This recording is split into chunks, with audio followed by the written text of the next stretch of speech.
Hello, and welcome to the most excellent 80s movies podcast. It's the podcast where a filmmaker and a comedian haunt the halls of the 80s movies we think we love or might have missed. This is Beetlejuice, Beetlejuice, Beetlejuice, a movie selection from 1988, about which Google says after Barbara, played by Gina Davis, and Adam, played by Alec Baldwin, die in a car accident, they find themselves stuck haunting their country residence, unable to leave the house. When the unbearable Dietzes, played by Catherine O'Hara and Jeffrey Jones, and teen daughter Lydia, played by Winona Ryder, buy the home, the Maitlands attempt to scare them away without success. Their efforts attract Beetlejuice, played by Michael Keaton, a rambunctious spirit whose help quickly becomes dangerous for the Maitlands and innocent Lydia. Beetlejuice, Beetlejuice, Beetlejuice. This is a favorite of mine because I love Tim Burton. He's one of my favorite directors, and I just love his quirky sensibilities. But I haven't seen it a million times. I've maybe seen it 5 or 6 times. Mm-hmm. Have you seen it bunches and bunches of times, or? Yeah, this was one. It's you go through different movies in different phases of your life, and I definitely saw this when it came to home video, and I saw it when it was on TV. But yeah, I would say as a kid of Tim Burton's movies, like Pee-wee's Big Adventure and Beetlejuice were kind of in the zone. Mm-hmm. In terms of my interest in Tim Burton, Yeah. which is the sillier, more playful stuff, rather than like Edward Scissorhands, which was a little more of the gothic stuff, See, I love Edward Scissorhands too. I love Mm-hmm. it. Mm-hmm. I hear what you're saying. The sort of more playful, more colorful, more Yeah. cartoony. In fact, Beetlejuice was a cartoon for a long, long time, and I remember watching. So this starts a lot like The Shining, which we just did, which is like panning over a town and the music plays. Mm-hmm. Except this is Danny Elfman's score, and it's bonkers and bouncy, and I love it. And it really tells the story of this movie and what you're gonna be in for, in Mm-hmm. the same way that I think we were saying The Shining did a little bit. Yeah. Opening sequences super effective in conveying tone, Mm-hmm, and mm-hmm. and not only are we getting a place and time and our music, we're tipped off that this is going to be a little weird because it starts off actually with Harry Belafonte before it goes into Danny Elfman, and That's then true. as we're seeing the town, then they all start becoming miniatures, and so for that we're also now prepared for kind of a kitschy, practical special effects kind of world, Mm-hmm. Yep, because when we pan up to the big house on the hill, we learn that it's a little model, and Alec Baldwin is in there playing with spiders. Mm-hmm. We meet Alec Baldwin as Adam and Gina Davis. They're both like so psyched that they're going to be spending their vacation at home, working on their dream house. They're so in love. They're so cute.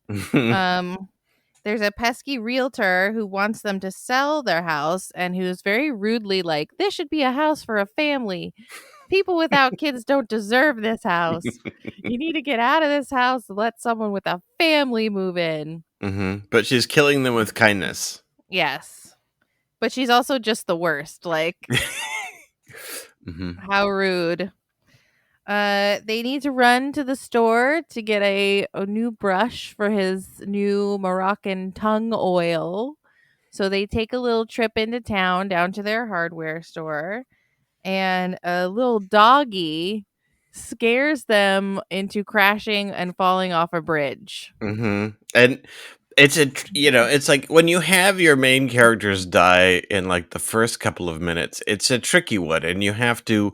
We're this whole time we're empathizing with them. We're kind of getting to know them as people, and so we care about them.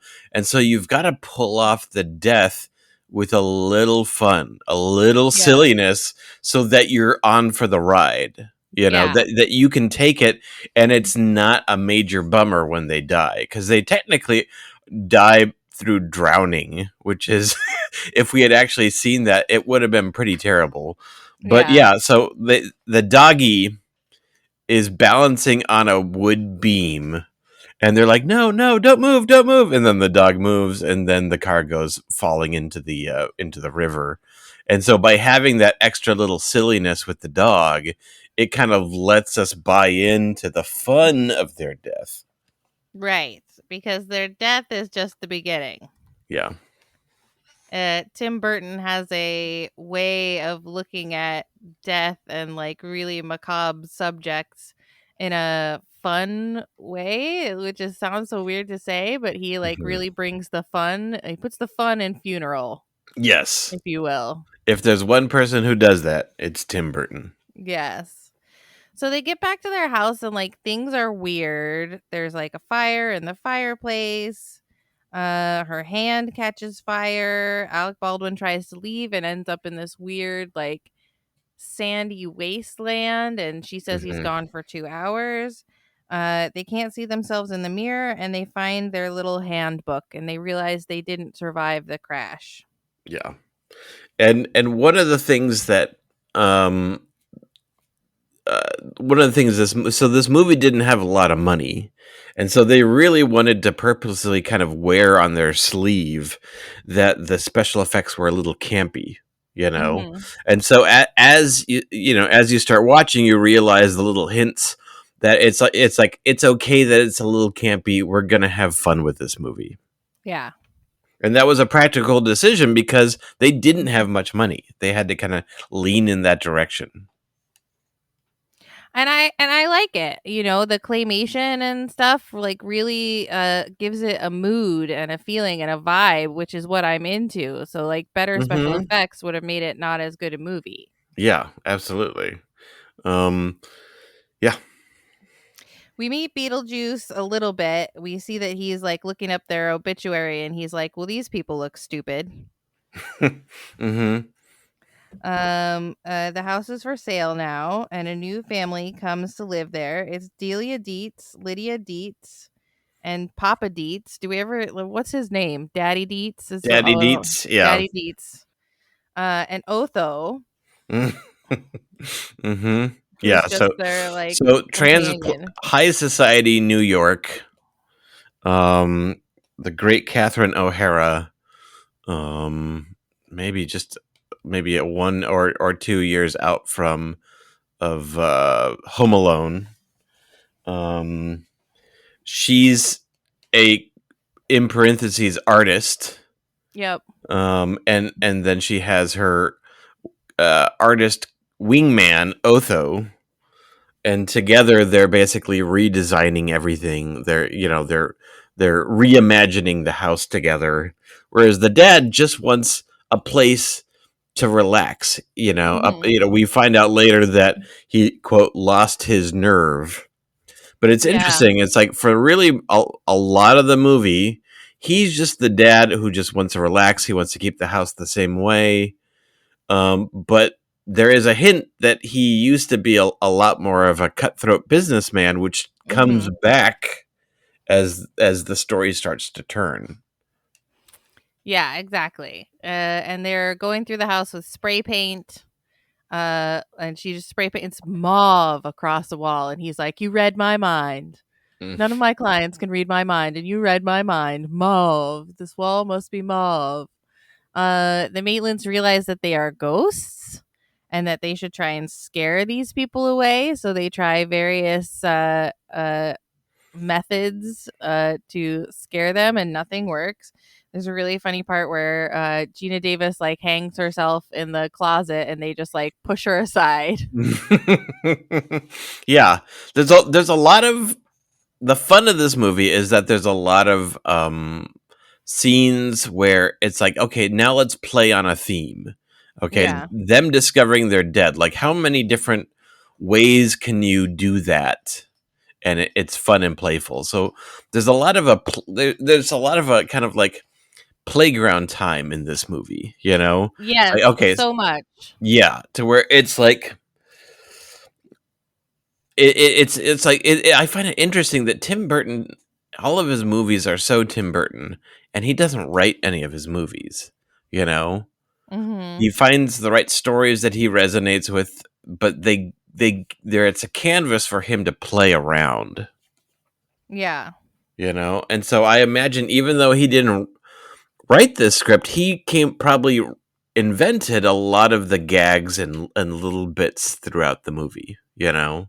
Mhm. Um and so like it's like how many different ways can you show them trying to scare them when the people obvious, and then how many ways can you have the people not react to them, or we think they're reacting to them but it's actually a psych out. Yeah, they're reacting to how small the closet is. Yeah, yeah. So Gina Davis tries to leave and she encounters the sandworms, which I guess inhabit the no man's land outside of the area that you're haunting. They're Um, basically imprisoned in their home. we have dinner with the Dietzes, and Lydia, who's Winona Ryder, is a real sad sack. The dad's like, after we get settled in, we'll put a dark room in the basement for you. And she's like, my whole life is a dark room. And you're like, okay, that's her hmm vibe. She's very gothic. hmm So the Dietzes are moving in and it's chaos. The maintenance find the Beetlejuice ad in their little town. Lydia sort of sees them, and the Maitlands learn about Beetlejuice. And it's like, are you having a haunting you need help with? Do you need help scaring people out of your house? Call Beetlejuice, say his name 3 times, and he'll come and help you. But they also like refer to their handbook and realize that they can like go the bureaucratic method and try and get some help.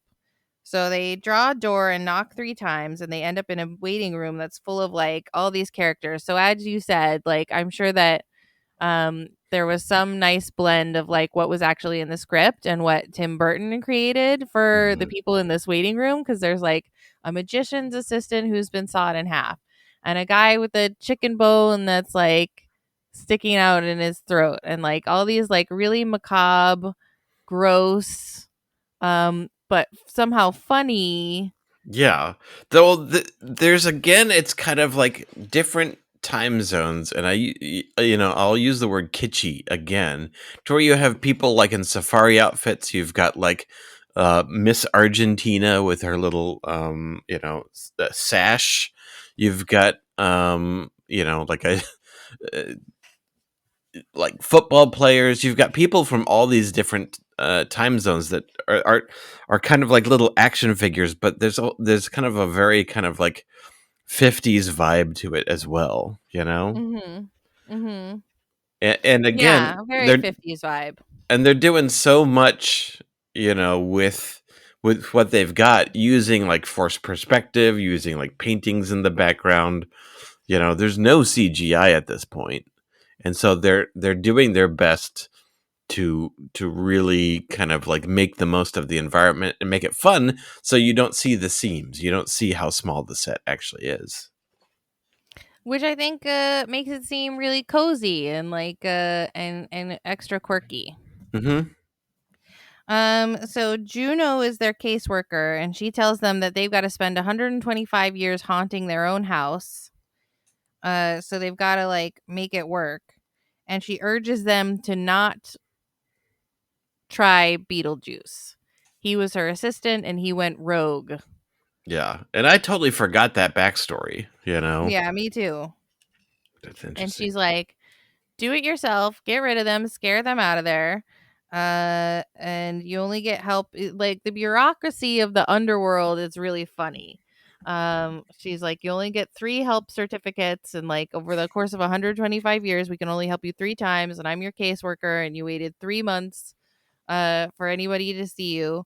So they go hmm back, which I think really adds to the idea that the like this is like what you would see in a haunted house movie. So we talked a lot about the haunted house movie in The Shining. So in a haunted house movie, you'd have all these scary things that happen and these ghosts that appear and then they disappear for 3 months. And you're like, oh, for 3 months, nothing happened. What were the ghosts doing all that time? Mm-hmm. Well, they were going through bureaucracy.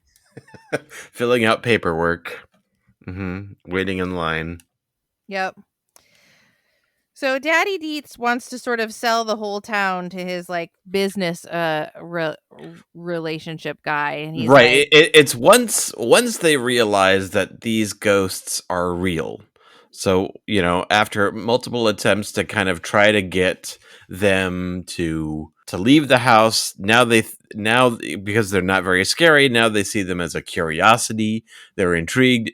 And so now Jeffrey Jones is like, this is something I can exploit. This is something exciting. And so his character kind of switches and becomes a little more of a well-intentioned bad guy.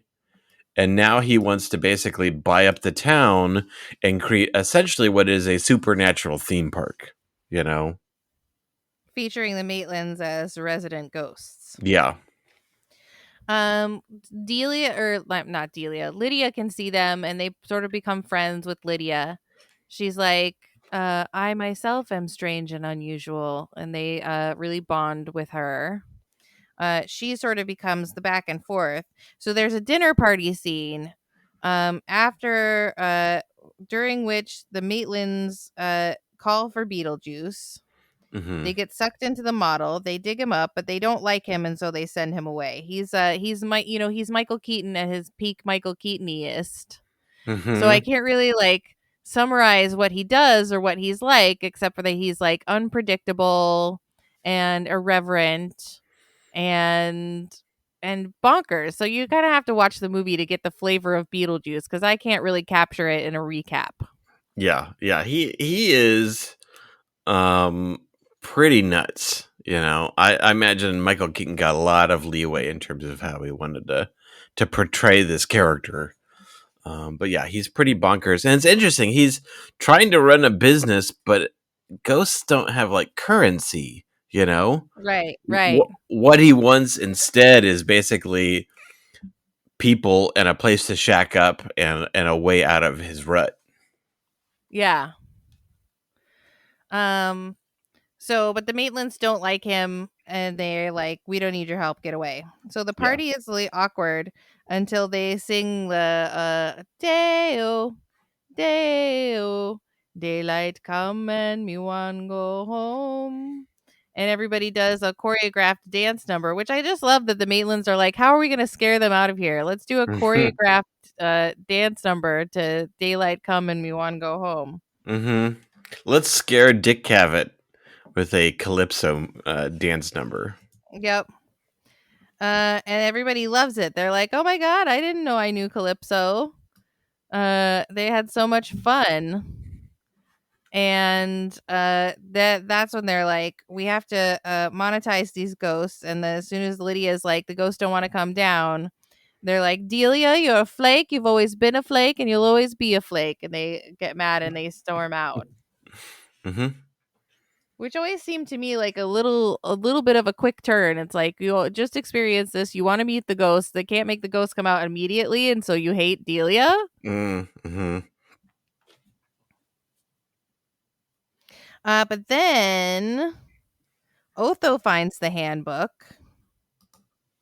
They storm up to the attic to be like, "Get out here, you darn ghosts! You work for me now." And they get into the attic. They find the little town. Otho finds the handbook. And Beetlejuice comes in and scares them and drops the dad off a balcony. So Yeah, Lydia yeah. gets mad at the ghosts. Beetlejuice is much more of a danger of killing them than they are. Yeah. They realize when they conjure him just how frightening and that he can be. Hmm. So that it causes concern, and they vow not to use him again, which of course doesn't. But Doesn't work. But Lydia gets mad at them and she's like, "Why are you guys doing this? I thought you were friendly ghosts." Juno, the caseworker, manifests a little brothel into the town to keep Beetlejuice distracted. Hmm. Yeah, we haven't really mentioned how also scuzzy and horny Beetlejuice is too. He's so scuzzy and horny. That's why it's like I can't describe what he's what he's like. Hmm. You gotta watch the movie to see what he's like. Just like I can't describe how creepy the chopped up twins are in The Shining. I can't describe how bonkers Beetlejuice is. So they're in trouble. They're in trouble with Juno because Otho got the book, they got photographed, and they let Beetlejuice out. So they have to undo all this trouble that they caused. I love Um, I love Otho, by the way. yeah. It's funny. Uh, there was we had a video store clerk, my brothers and I, who looked just like Otho, Oh, really? and we would sometimes secretly call him Otho, um, affectionately. Of course. But yeah, he was also our favorite video store clerk. But yeah, it's just a fun character to add to the mix. Um, uh, One subtext that's going on throughout this conversation is that there's been talk about a Beetlejuice sequel for forever, Yes. and it was originally supposed to be Beetlejuice Goes Hawaiian as Oh the my sequel god. they tried to make for like 20 years, but the the the, the crazy bastards actually started filming a Beetlejuice sequel for real. And I mean this year, Yeah. and then the writer's strike shut it down, and so they've actually got a script and they've started filming, and they've filmed, from what I understand, this isn't just TMZ BS. I've seen some some bad paparazzi photos of the set, so they started filming the sequel. Wow, that's exciting. Yeah, and so Jenna Ortega, from Wednesday, Wednesday. is plays Lydia's daughter. So I can't wait. Winona Ryder has returned as so. There's like no information, and I'm sure in a year or less we'll have some sort of teaser or trailer. Assuming that the writer's strike does get resolved within our lifetime. Right. Let's hope so. Yeah. And so it's fascinating to kind of like think of it's like one of these kind of movies that a talk about a sequel has gone on for forever. Mhm. It's like, Mhm. when will they make another Ghostbusters or something like that? And so they've actually filmed this, and so it's interesting by looking at the cast to kind of like figure out like what the heck what do you think the plot would be? What do you think the elements of the story that they're going to carry over, because at this point there's only been one Beetlejuice movie. And so what is going to be like the continuity in terms of what they carry over to kind of to do a sequel with. So Michael Keaton is Beetlejuice, and then in terms of the returning character, I only see Catherine O'Hara, so Delia Dietz returns, which I Yay. think is great.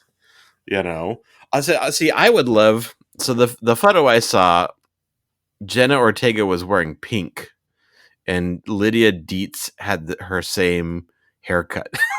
Mhm. So I really like the idea that it's like no parent gets the kid necessarily that they were expecting. Yeah, that's true. So I would love it if Winona Ryder is still kind of a little dark and cynical, maybe believes in higher things, and then Jenna Ortega is more like a teenager, Like a teeny bopper. Yeah, so it's, just more kind of like into Taylor Swift and wears pink things and is always on her phone, and more of a girl's girl. Yeah, I love that. And I just love the idea that Catherine O'Hara is, again, you don't always get the family you wanted. That Catherine O'Hara is still in their life, even if like Jeffrey Jones's character is like dead. Mm-hmm. you know. I find that fun and fascinating. Like, you, just because they don't like each other doesn't mean that they're not stuck with each other, you know. Yeah, and just because they don't like each other doesn't mean they don't love each other. Right, exactly. So I don't know, I think that'd be fun. Yeah, I think that's gonna be very fun. I can't wait, and I really hope it's surprising. You know, I really hope it's Hmm. something that we couldn't have predicted or called, or some some weirdo on the internet didn't like fully call it and make it up. I hope there's lots of surprises. Yeah, and so also in the cast, I'm looking. There's a bunch of people. You know, it's obviously like the like with IMDb, like all the bit people, like the small extras, will add themselves to IMDb, and so Hmm. you don't know who, like, the main. You don't know who, what a lot of the people are playing, but there's a lot of funeral mourners in the Hmm. cast. Hmm. So that the question. Okay, so whose funeral would it be? Is it Winona Ryder's husband? You know, did he die? Hmm. You know, or is it someone, or is Catherine O'Hara dying? You know, who do you think in their life will have died to kind of shake things up, and whose, like, afterlife experience, are they going through? Is it maybe like the dad, Winona Ryder and Jenna Ortega's the dad, the husband? Is it him dying and them trying to keep a family together where some of them are alive and some of them are dead? Yeah, That could be interesting. maybe Winona Ryder dies. Yeah, that would be intense. So, and she tries to stay to be a mom, Yeah, and then Jenna Ortega has to live with Catherine O'Hara. yeah. Well, Tim Burton will find a way to make it funny. Yeah, interesting. Yeah, I think so.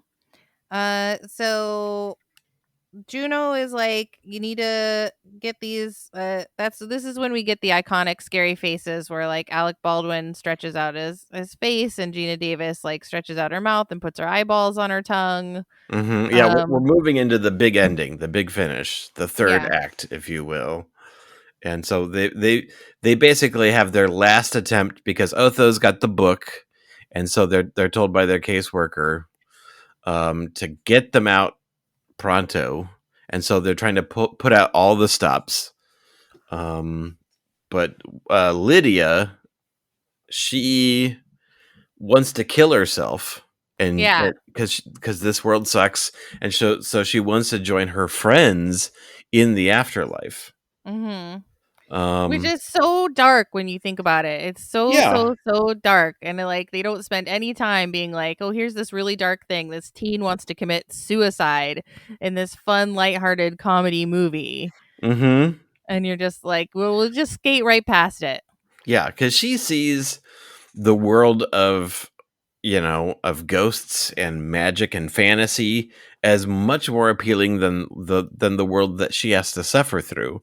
And when she sees that there is something beyond life, she'd rather be a part of that world. Just like Ariel, the Little Mermaid. Hmm. It's exactly the same story.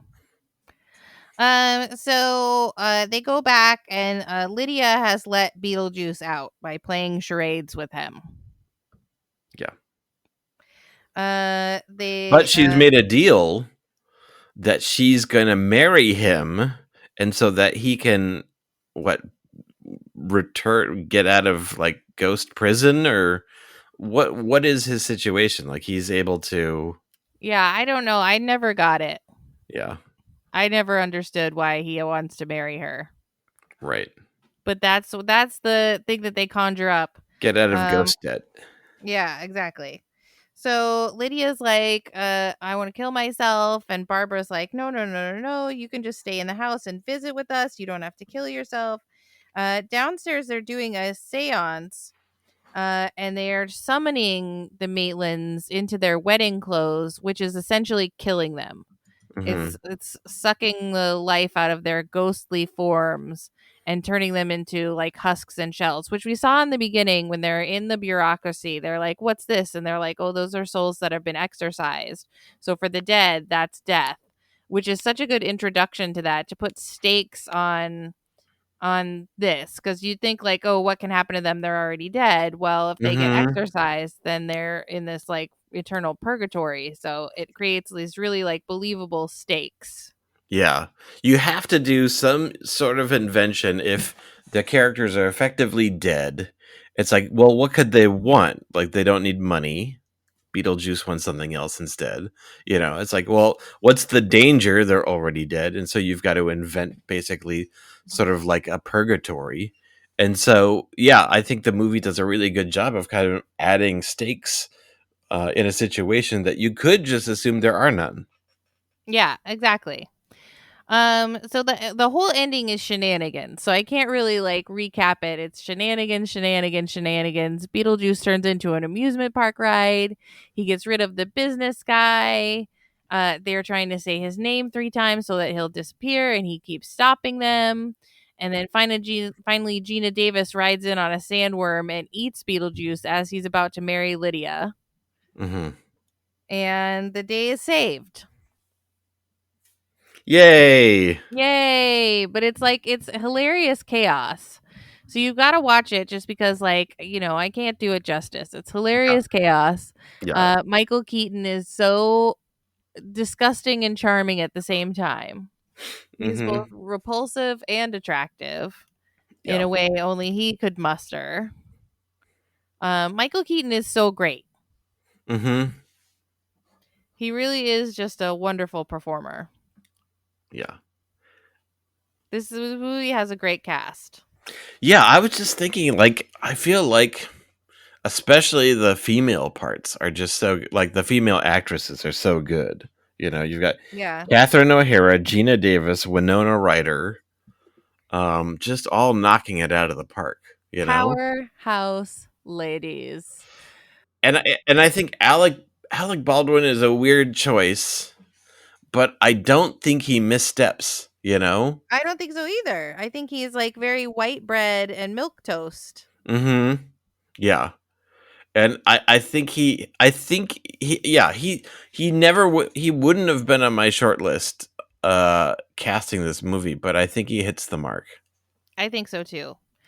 And then the very ending is that like Lydia is happy now. She goes to a school for girls, and when she does a good job on all her tests, which the Maitlands parent her, we get the sense that they've split the house up, so the ghosts have half the house and the Dietzes have half the house.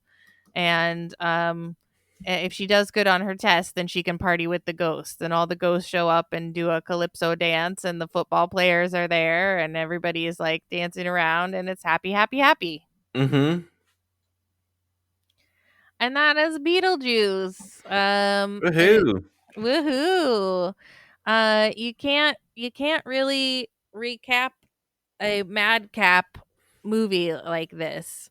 There's so many fun, good gags and so many fun quips of Beetlejuice Mm-hmm.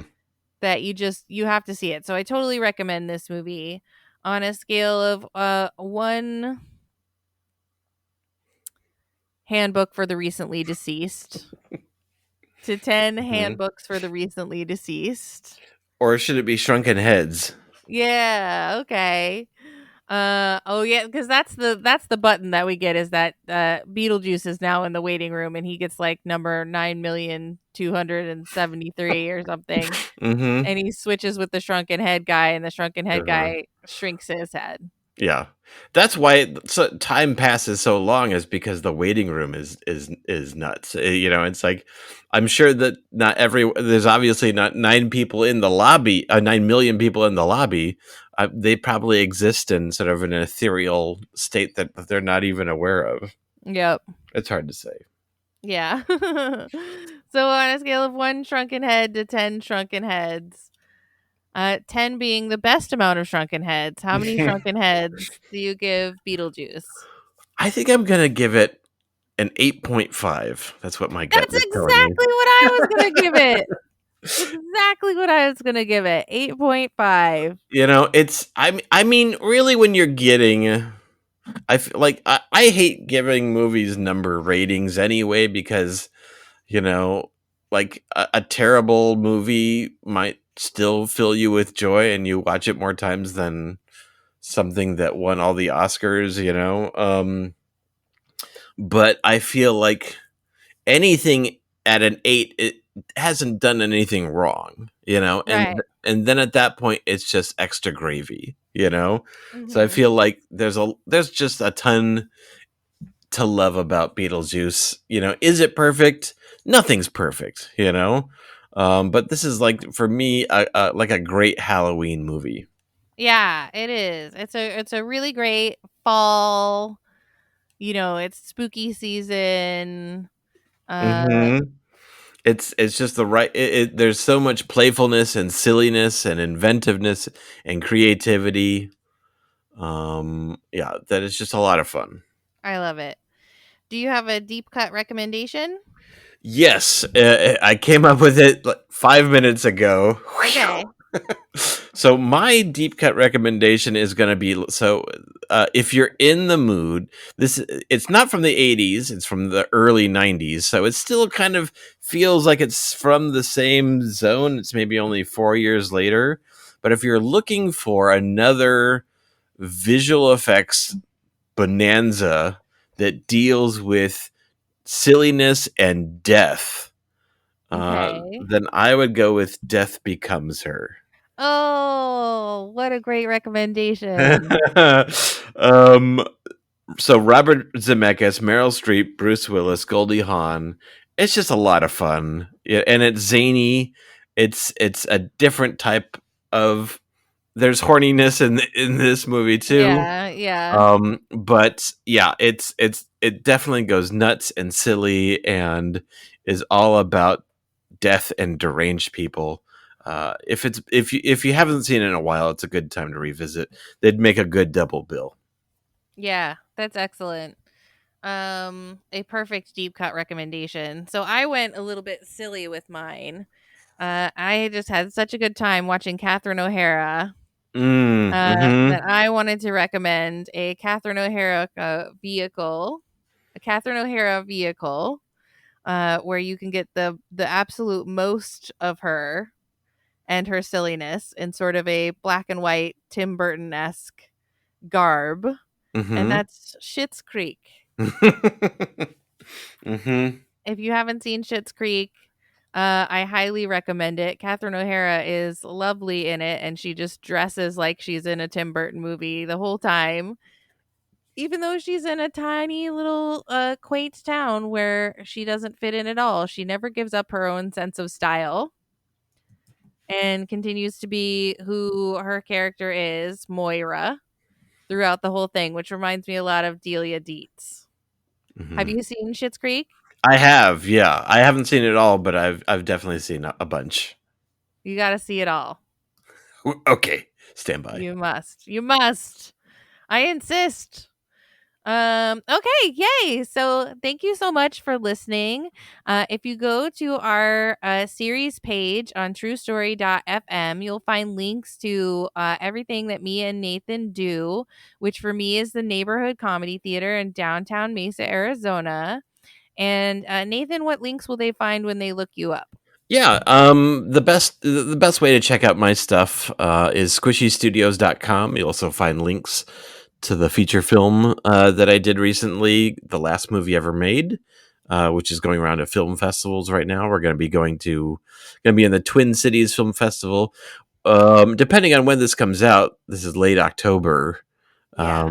We're also playing at Film Quest in Utah, but I do believe with that one, there's also an online portion. So if late October, early November, you should be able to also watch the movie online, buying a ticket through FilmQuest. So if you live online, then you can see That's so cool. We live online. We all do. it. And you can also on our page become a member of the podcast. You can kick in a little bit of money each month and get episodes a week early, and get a little bit of bonus content. If you're here all the way to the end, then you want some bonus content. So why not become a member? And while you're out there in the world, please keep the most excellent 80s movies motto in mind. be excellent to each other, and party Party on, on, dudes. dudes.